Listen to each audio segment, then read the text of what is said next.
Hello friends, स्वागत है आप सभी का अपने चैनल एग्जाम रेडी एकेडमी में।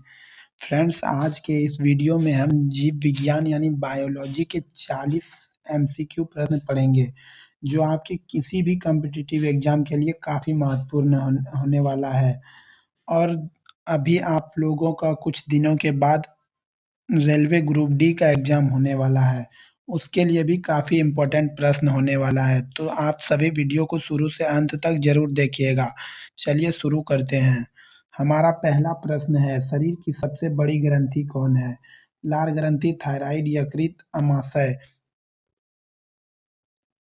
तो सही जवाब हो जाएगा यकृत, ऑप्शन नंबर सी। यकृत जो है हमारे मानव शरीर का सबसे बड़ा ग्रंथि है। अगला प्रश्न, मनुष्य में मादा जनन अंग किस हार्मोन का स्राव होता है? मनुष्य के मादा जनन अंग से किस हार्मोन का स्राव होता है? तो सही जवाब हो जाएगा रिलैक्सिन, ऑप्शन नंबर सी। अगला प्रश्न, प्रश्न नंबर 3, मनुष्य के ऐच्छिक गतियों का नियंत्रण किसके द्वारा होता है? तो सही जवाब हो जाएगा option number A, cerebrum. Cerebrum के द्वारा मनुष्य के ऐच्छिक गतियों का नियंत्रण होता है। अगला प्रश्न, शरीर का तापक्रम कहाँ नियंत्रित होता है? शरीर का जो तापक्रम है वो कहाँ नियंत्रित होता है? तो हाइपोथैलेमस, ऑप्शन नंबर सी सही जवाब हो जाएगा। अगला प्रश्न, प्रश्न नंबर 5, अमीबा में भोजन का अंतर्ग्रहण किसके द्वारा होता है? तो अमीबा में भोजन का अंतर्ग्रहण किसके द्वारा होता है, तो वो बताना है आप लोगों को। तो अमीबा में जो भोजन का अंतर्ग्रहण होता है कूटपाद के द्वारा होता है, ऑप्शन नंबर ए। अगला प्रश्न, प्रश्न नंबर 6, निम्न में से कौन सा एंजाइम लार में पाया जाता है? तो लार में कौन सा एंजाइम पाया जाता है उसके बारे में बताना है। तो ptyalin, ptyalin option number C जो है लार में पाया जाने वाला एंजाइम है। अगला प्रश्न, वह प्रक्रिया जिसके द्वारा मनुष्य श्वास ग्रहण करता है तथा छोड़ता है क्या कहलाता है? तो वह प्रक्रिया क्या कहलाता है? श्वासोच्छ्वास, ऑप्शन नंबर बी सही जवाब हो जाएगा। अगला प्रश्न, ऊर्जा उत्पादन के लिए कोशिका प्रायः किसका उपयोग करती है? ऊर्जा उत्पादन के लिए जो कोशिका है किसका प्रयोग करती है उसके बारे में बताना है। तो सही जवाब हो जाएगा ऑप्शन नंबर बी, ग्लूकोज। अगला प्रश्न है, किस अभिक्रिया द्वारा पौधे में ऑक्सीजन बाहरी वातावरण से कोशिकाओं में पहुंचता है?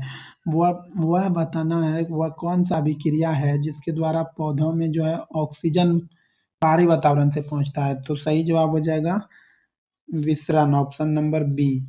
ऑप्शन नंबर बी सही जवाब हो जाएगा। अगला प्रश्न, श्वसन किस अभिक्रिया में खाद्य पदार्थों को परिणति क्या होती है? श्वसन की अभिक्रिया में खाद्य पदार्थों की परिणति क्या होती है? तो सही जवाब हो जाएगा विघटन, ऑप्शन नंबर ए। अगला प्रश्न, प्रश्न नंबर 11, 40 प्रश्न पढ़ने वाले हैं हम आज। खाद्य पदार्थों का पौधों में स्थानांतरण का मुख्य रूप कौन सा है? खाद्य पदार्थों का जो पौधों में स्थानांतरण है उसका मुख्य रूप क्या है उसके वो बताना है। तो सही जवाब हो जाएगा sucrose, option number C. Colour change कर लेते हैं थोड़ा सा।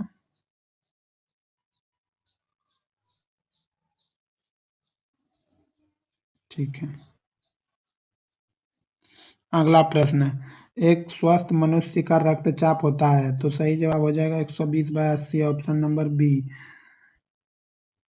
अगला प्रश्न, मनुष्य के मस्तिष्क की सबसे बाहरी झिल्ली कौन सी है? मनुष्य के मस्तिष्क की सबसे बाहर वाली झिल्ली का नाम बताना है।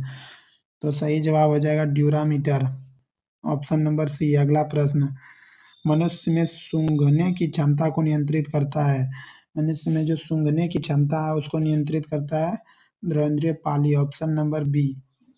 अगला प्रश्न, प्रश्न नंबर 16, रक्त में ग्लूकोज की मात्रा नियंत्रित करता है? तो रक्त में ग्लूकोज की मात्रा नियंत्रित होता है ऑप्शन इंसुलिन के कारण, ऑप्शन नंबर डी। अगला प्रश्न, प्रश्न नंबर 15 छूट गया था। मनुष्य के बुद्धि एवं चतुराई का केंद्र है। मनुष्य के बुद्धि एवं चतुराई का जो केंद्र है वो है सेरिब्रम, ऑप्शन नंबर सी।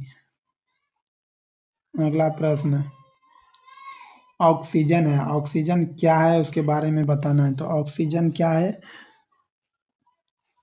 एंजाइम है। अगला प्रश्न, प्रश्न नंबर 18, जैव प्रक्रम के अंतर्गत कौन आता है? जैव प्रक्रम के अंतर्गत जो है पोषण, उत्सर्जन, श्वसन, ये सभी। तो सही जवाब हो जाएगा ऑप्शन नंबर डी, सभी। सभी जैव प्रक्रम के अंतर्गत आता है। अगला प्रश्न, गोबर छत्ता किसके अंतर्गत आता है? परजीवी, परपोषी, मृतजीवी, स्वपोषी। तो सही जवाब हो जाएगा मृतजीवी, ऑप्शन नंबर सी। अगला प्रश्न, वायुमंडल में सामान्यतः CO2 पाया जाता है। वायुमंडल में जो कार्बन डाइऑक्साइड का मात्रा पाया जाता है वो बताना है। तो 0.03%, 0.03% CO2 कार्बन डाइऑक्साइड वायुमंडल में पाया जाता है। अगला प्रश्न, छाया में पनपने वाले पौधे को क्या कहते हैं? छाया में पनपने वाले पौधे को सियोकाइट्स कहते हैं, ऑप्शन नंबर सी।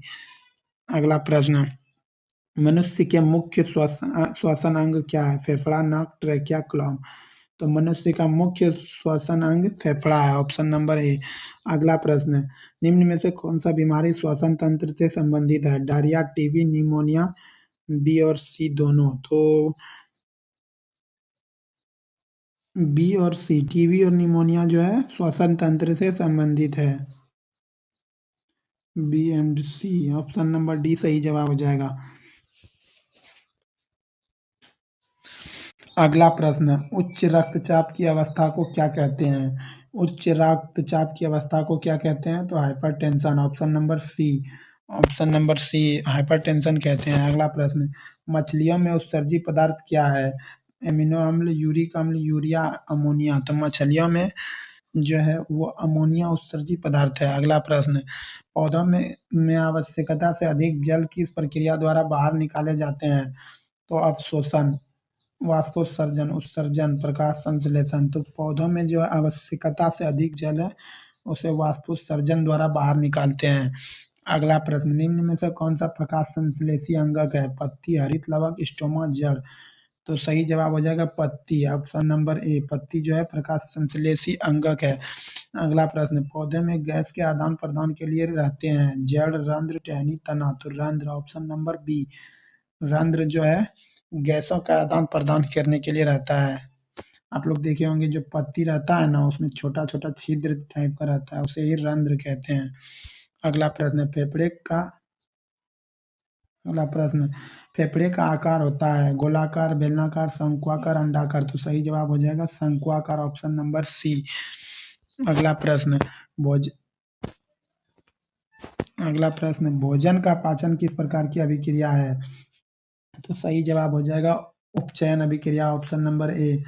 अगला प्रश्न, हार्मोन शब्द का नामकरण किसने किया था? हार्मोन शब्द का नामकरण किसने किया था? हार्मोन शब्द जो है उसका नाम किसने रखा था? तो सही जवाब हो जाएगा बेलिस एवं स्टर्लिंग, ऑप्शन नंबर सी। अगला प्रश्न, पृथक्करण का नियम किसने दिया था? पृथक्करण का नियम किसने दिया था? तो सही जवाब हो जाएगा मेंडल।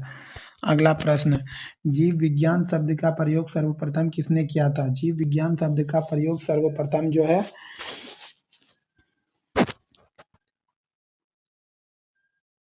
लेमार्क एवं ट्रेविरेनस नामक वैज्ञानिक ने 1801 ईस्वी में किया था। पूछा जाए कब किया था? तो 1801 ईस्वी में। अगला प्रश्न, जीव विज्ञान के जनक के नाम से जाना जाता है लेमार्क, डार्विन, अरस्तु, ट्रेविरेनस। तो सही जवाब हो जाएगा अरस्तु, ऑप्शन नंबर सी। अरस्तु को जीव विज्ञान का फादर कहा जाता है। अगला प्रश्न, वनस्पति विज्ञान के जनक के नाम से जाने जाते हैं थियोफ्रेस्टस, डार्विन, अरस्तु। तो सही जवाब हो जाएगा ऑप्शन नंबर ए, थियोफ्रेस्टस। जी, वनस्पति विज्ञान के जनक के नाम से थियोफ्रेस्टस को जाना जाता है। अगला प्रश्न, बॉटनी शब्द की उत्पत्ति किस भाषा से हुई है? ग्रीक, लैटिन, फ्रेंच, पुर्तगाली। तो सही जवाब हो जाएगा ग्रीक भाषा से बॉटनी शब्द का उत्पत्ति हुआ है। अगला प्रश्न, फाइकोलॉजी किसका अध्ययन किया जाता है? कवक, शैवाल, विषाणु, इनमें से सभी। तो फाइकोलॉजी के अंतर्गत शैवाल का अध्ययन किया जाता है। ऑप्शन नंबर बी राइट जवाब हो जाएगा। अगला प्रश्न, पर्यावरण का अध्ययन जीव विज्ञान की किस शाखा के अंतर्गत आता है?